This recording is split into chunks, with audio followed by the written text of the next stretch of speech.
Joining us now, New York congressional candidate Caroline Shinkle. It's great to have you with us today. All right, I'm just going to tell you what I think he's saying. You can tell me if I'm wrong.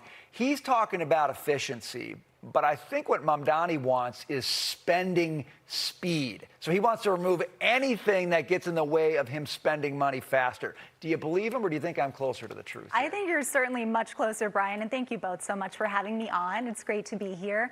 I think it's another layer of bureaucracy, and at the end of the day, another excuse for people to sit around in a room and admire the problem rather than actually fixing the problem, which the three of us could probably do here tonight, just using some common sense. It's not that difficult, and in fact, I think we need to look at who is actually serving on this commission. You know, is it going to be 50% Republicans, 50% job creators, people with private sector experience?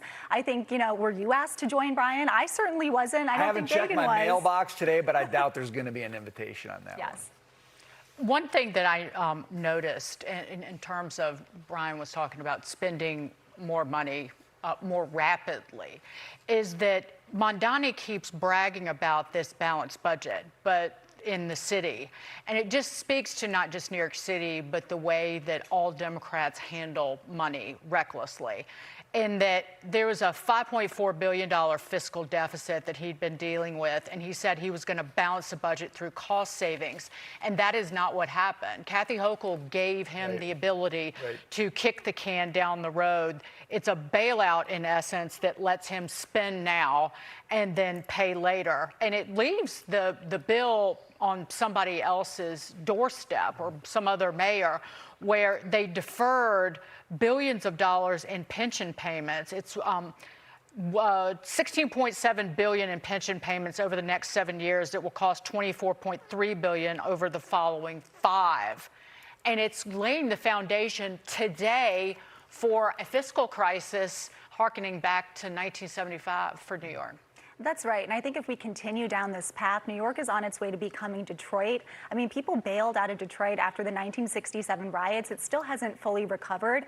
And the mayor likes to talk about affordability. I think he's at war right now with affordability. He's at war right now with prosperity and wealth creation and certainly success. And whenever there's a budget deficit, there's never a discussion about cutting the budget. It's always a discussion about raising taxes and further burdening the taxpayers. I think the American people, and certainly the people of New York, see this. And if we really wanted to address the problem, I think we have to take a serious look at likely the rampant fraud that's present in the city budget. We take a look at Mayor Adams. When he left the city budget, there was about an $8 billion surplus, according to him. Mamdani says he was presented with a $12 billion deficit. So where did that $20 billion delta go? See, that's the trick. The fraud was efficient, right? They got the money through the system really fast into the hands of the people who were ripping off the government.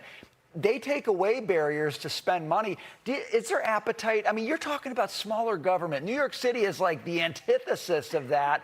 Do you feel like there's some appetite in this city for that kind of message? I do, and I think New Yorkers, they disagree on a lot of things, but one thing most people agree on, I would say certainly the majority of people in my district in New York 12, that is that the status quo is unsustainable, and we are on a very, very dangerous path.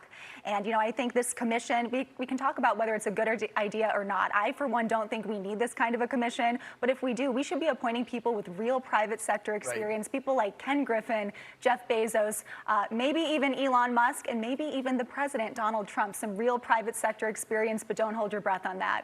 Caroline, it's great to see you. Thank you so much, Caroline.